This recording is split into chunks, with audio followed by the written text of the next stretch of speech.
Let us pray. Father, thank you for your word. Thank you for what you've been teaching us. Thank you for how it makes us appreciate and marvel more about you and who you are and what you're doing. Thank you for the comfort that it brings and the inspiration it brings to our lives. Guide us through your word this morning, we pray. Help us to see what you did and what you want to do. And may my words be your words as we seek to learn and grow together. In Jesus' name we pray. Amen. Everything in this universe is held together by four fundamental forces. I know you didn't expect a science lecture this morning, but I have to explain this a little bit to explain our message for today. And this is exactly the way the Lord designed the universe. Now, these four forces are electromagnetic force, weak nuclear force, strong nuclear force, and gravity. Now, with electromagnetic force, we've all seen magnets at work, haven't we? We used to do science experiments, and you play that game with two horseshoe magnets, and if you had both north, they'd push apart, but if you switched them around, things like that. We have done that kind of stuff in school. And we all know what magnets are. Just go home and look at the refrigerator. You know what I mean? We've got them all over the place. But electromagnets make most of our modern society work. They're involved in every electric motor, many other applications in technology and industry, and in our cars, and our homes. It's all because electromagnetism is one of those forces. The attraction causes things to happen, including the generation of electricity. Now, weak and strong nuclear forces are much harder to understand, yet they're very critical to matter continuing to hold together rather than just flying apart. The bonding forces within atoms keeps them together, and in compounds and other elements, the strength of those things keeps them from just flying apart. In fact, splitting the atom to break that force is what gave us the atomic bomb. It's the amount of energy that is released when atoms are forced apart. Now, gravity is the most commonly thought of the four forces. That's the one we interact with or think about more often than any of the others in our lives. We see it in action every day. Now, gravity is actually the attraction of two objects, one to another. We may not think about that with gravity, but that's what it actually is. It's gravity that keeps the Earth revolving around the sun instead of just shooting off into space somewhere. The attraction of gravity attracting the Earth to the sun is what keeps it where we are in space. The sun pulling us towards it, the Earth, because of its spinning, tending to want to try to get away from that, and it's in perfect equilibrium. We couldn't have life if that wasn't the case. It also is gravity that keeps us on the ground rather than flying off into space. None of us ever thought, oh, if I take a running jump, suddenly I'll fly through the sky. Only Superman can do that. But he's not from this world, right? Gravity also keeps the gases in our atmosphere lightly or tightly wrapped around the Earth rather than spreading out into space and making life impossible here. We have an ocean or a huge blanket of air surrounding this planet, and it's being held there by the pull of the Earth because the natural tendency of all gases are to dissipate and separate. But gravity makes life possible here because of the atmosphere. Gravity also keeps the oceans in their basins and the streams in their beds, except of course when they're flooding. It causes rain to fall and water to make its way back down to the oceans to begin the water cycle all over again so that we can continue to have life. If water didn't flow with gravity, this wouldn't work. Gravity makes it possible to walk, to run, drive, and move throughout the world. And every time we break contact with the earth, taking steps, jumping, running, or flying, gravity works to pull us back down again. We don't take a step and our leg is stuck in the air. Gravity pulls us back down again. And even though we don't notice it, we pull the earth a tiny, tiny amount in our direction as well, because gravity is the attraction of two forces together. But because our mass, our weight, is so much tinier than the mass of the whole planet, the amount it moves to us compared to the amount we move to it is almost negligible. But it actually does happen.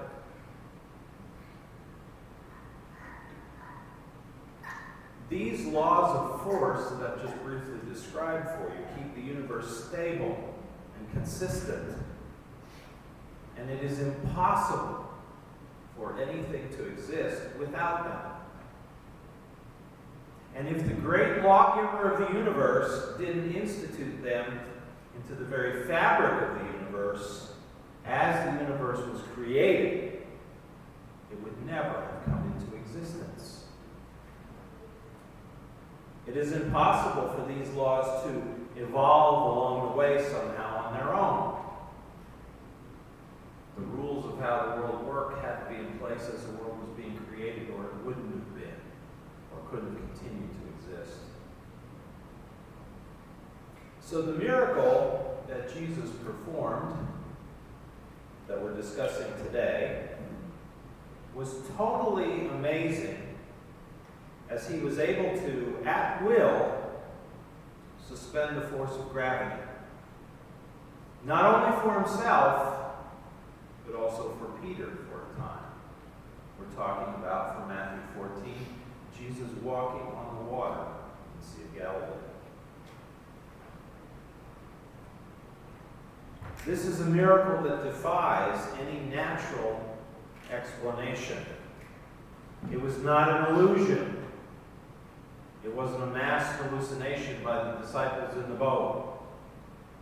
And it was not just a shallow spot in the lake that Jesus knew where a sandbar was, and he could walk out with just, an inch of water covering his feet to make it look like he was walking in water. The text is very clear about that. We're going to look at that. So any of those possible natural explanations for this just aren't true. It was the creator of the universe displaying his power and authority over his creation when it suited his purpose. And this event shows us Jesus' power over physics. He could defy this force of the universe at will. Now this event takes place shortly after his miracle of the feeding of the 5,000, which we just recently talked about. After the event, Jesus sends his disciples down to the shore, to the boat, and says, go across the lake. And then he sent the people away, the crowds away after they'd eaten, go back to their homes or continue on their journeys. And then he departs by himself alone to pray for several hours. Now during the night, with the disciples still out on the lake due to the stormy and contrary winds, Jesus walked up to them. And this is where we pick up the account from Matthew 14, we're starting verse 24.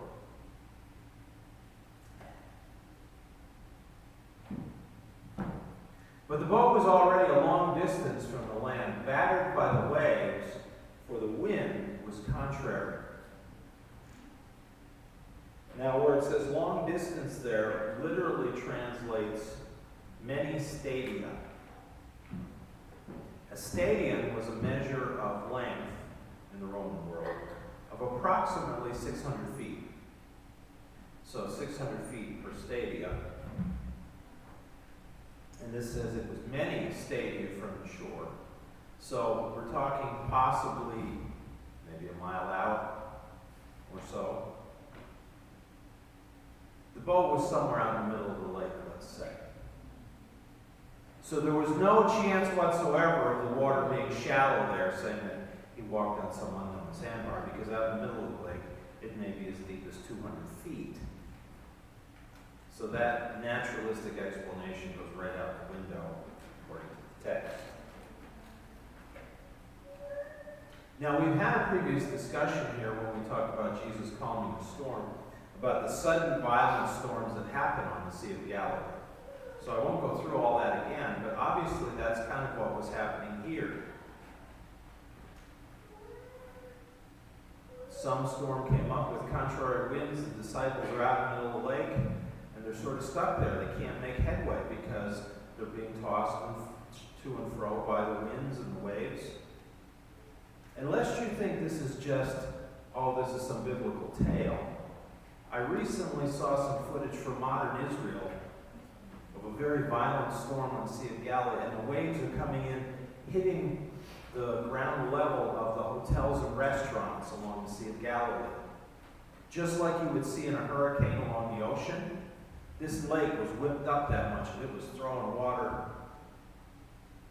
with huge waves. And that's in modern times, so it adds validity to this account. But this is still happening there because the topography hasn't changed and the weather hasn't changed. Now, it may not have been as violent a storm as Jesus calmed in the previous miracle, but it was strong enough to keep them out on the lake overnight, which was not what they had expected to do, but it's where they were stuck, because that's where Jesus wanted them, obviously. And he kind of goes on. And in the fourth watch of the night, he came to them, walking on the sea. Now, the fourth watch, as the Romans figured, dividing up the nighttime, was between about 3 a.m. to 6 a.m. Now, they didn't have watches back then, so it's approximate, but they can gauge the passage of time. If the weather was clear by the moon and stars, or otherwise, they just estimated. But it was the last watch before the new day would break. So, it was most of the night that the disciples spent out on the lake on this boat, not able to get back to shore because of the contrary winds and waves. But note how the way this is described, Jesus doesn't seem to have any trouble with the wind or the waves as he walked. Doesn't say he had to swim, or he had to step over them, or they wanted to knock him over, just as he was walking. No problem for him. Just like a stroll down the street.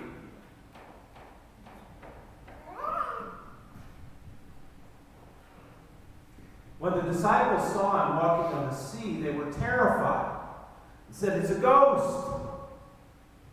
And they cried out in fear. They couldn't imagine that this was really Jesus. This was impossible.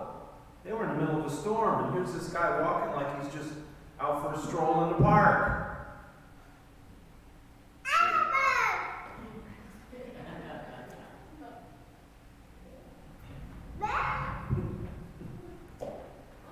It must be some malevolent spirit coming to torment him. The Jews did believe in ghosts. There are stories in the Old Testament accordingly. So when they saw something that their eyes couldn't believe, they just assumed the worst. Oh, ghost is coming after us. We're all probably dead men. Or maybe we're soon going to die because of the storm and the ghost is here for our souls, or some other strange superstition they might have had. That's not the response Jesus wanted from them, of course. But immediately Jesus spoke to them, saying, "Take courage, it is I, do not be afraid." Jesus immediately sought to calm their fears because he knew they were freaked out. There was no terror coming, guys, it's just me. You're not having an encounter with supernatural demons here. It was just Jesus demonstrating his power and authority in a new way that they had never seen. Now we have 20/20 hindsight. We can look back on it and say, well, of course he could do this. Look at all the other amazing miracles he had done and would do. But they were in the middle of it. They were still trying to figure all this out. And when this new, unbelievable thing happened, they were beside themselves. And when he speaks to them, they're not all convinced. Peter wanted proof. Peter said to him, Lord, if it is you, command me to come to you on the water. He said, basically, Jesus, help me to do the impossible too. If it's really you, show me how I can do what you're doing. Now, it was kind of a strange way to test if this was really Jesus or not. But Jesus agreed to it because he knew where Peter was in his faith at this point. He was willing to show him.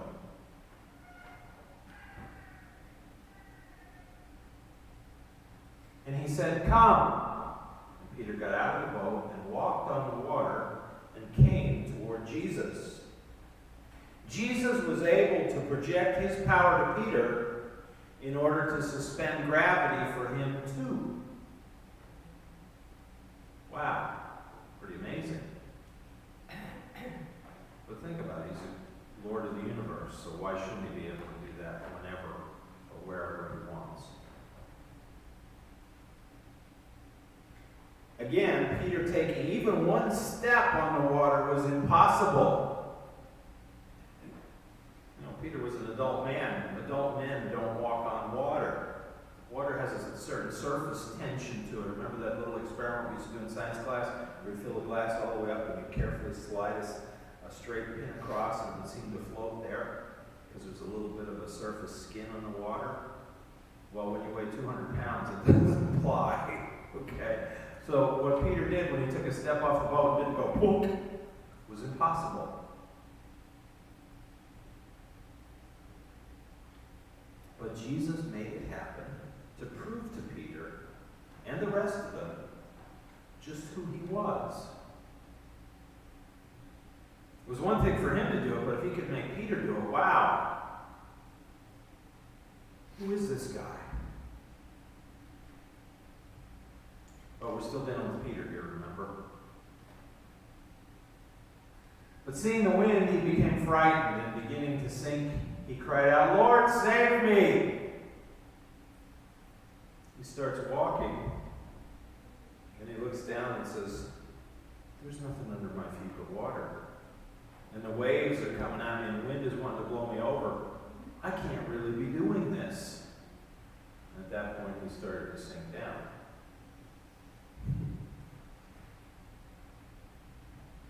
When reality began to set in for Peter, he took his eyes off Jesus and onto his circumstance.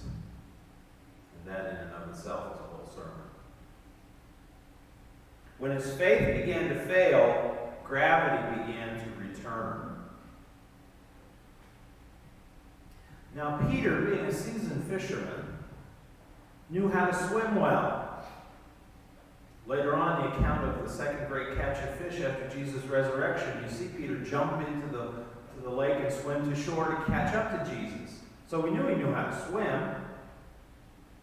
That wasn't the issue. But the stormy water scared him into believing that he would drown if he went into the water.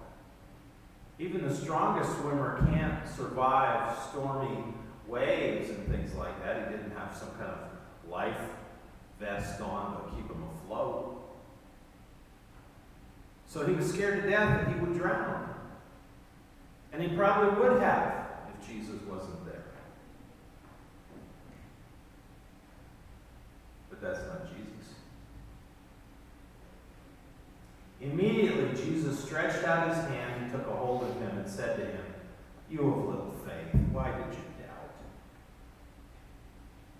Jesus rebuked him for his doubt. You know, Peter, I just made you do the impossible.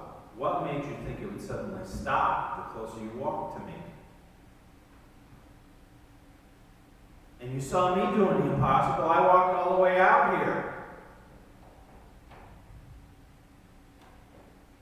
he was also doing the impossible because Jesus commanded him to do so. Peter didn't get out of the boat on his own, just jumped in there and said, Jesus, save me, make me walk like you. He asked Jesus, he said, prove to me who you are and command me to come to you. And Jesus gave the command, and then he stepped out of the boat. So he could do the impossible when he was commanded to do it. But I think Peter's faith was still too young and inconsistent to keep right on walking. So Jesus had to help him back into the boat before he drowned. When they got into the boat, the wind stopped.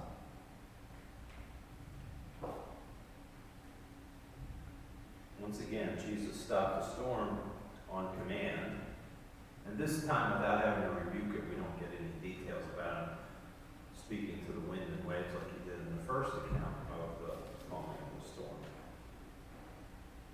But it doesn't matter. The whole event left its mark on the group. They saw this amazing miracle. They couldn't deny it. Even one of their own was part of it directly. So when they get on the boat, here was the reaction. And those who were in the boat worshipped him, saying, "You are certainly God's Son." They saw Jesus for who he was, truly the Son of God. Because who else could have done what he did? Nobody they ever heard of.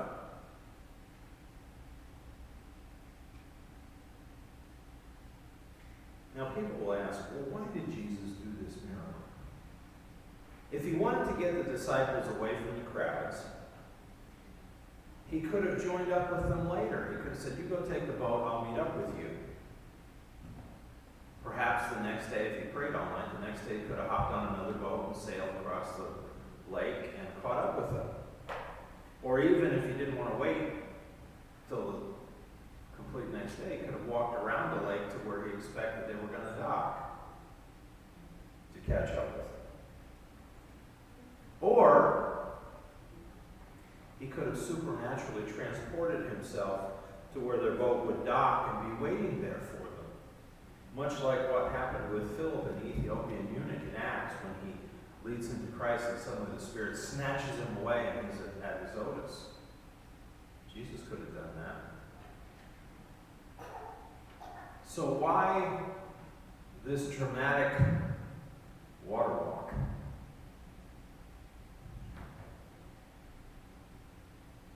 Well, here was a much more powerful miracle that the disciples became eyewitnesses to.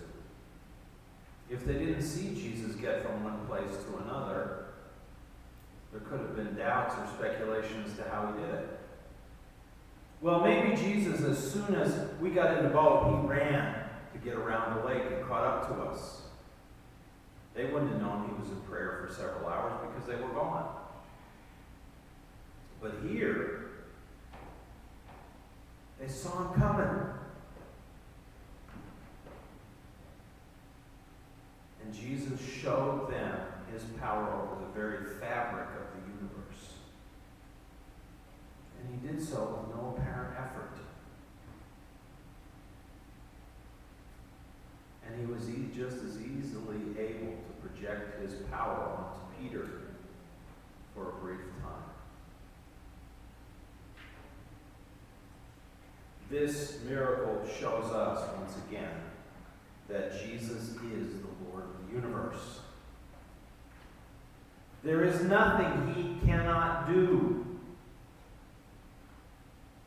And we are all his creatures, whether we want to be or not.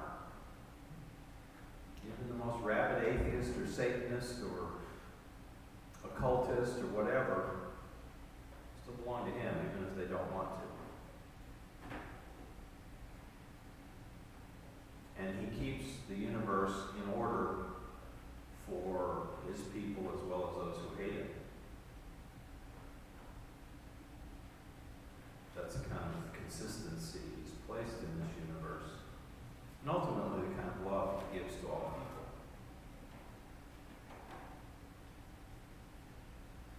it also gives us great comfort that he has complete control over what lies ahead. He is not going to suddenly stop having control of the universe at some point. His power isn't going to weaken and he age and then eventually all of it comes apart. He's forever. His power is forever. His love is forever. And we are his forever. Now it's also a lesson for us, just as it was for Peter. When we look to Jesus and he commands us to do something, nothing is impossible. Now, if Peter would have just jumped out of the boat and said, okay, I'm going to force you to try to save me, he might have just went under. But because Jesus commanded him, he had no doubt about the rightness of doing this thing, even though it seemed impossible.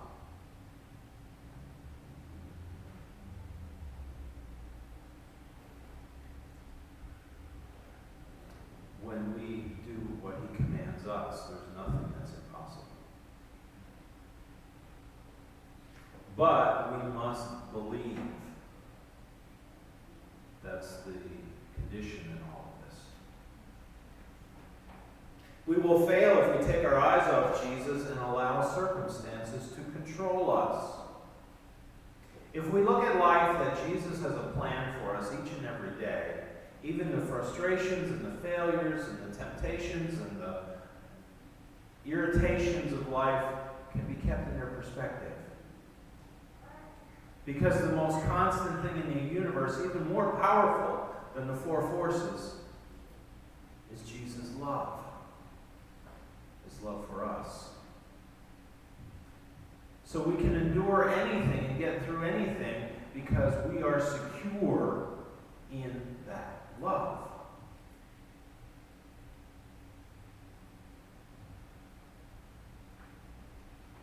Even if we fail sometimes. Even if we doubt sometimes. Look what happened when Peter doubted.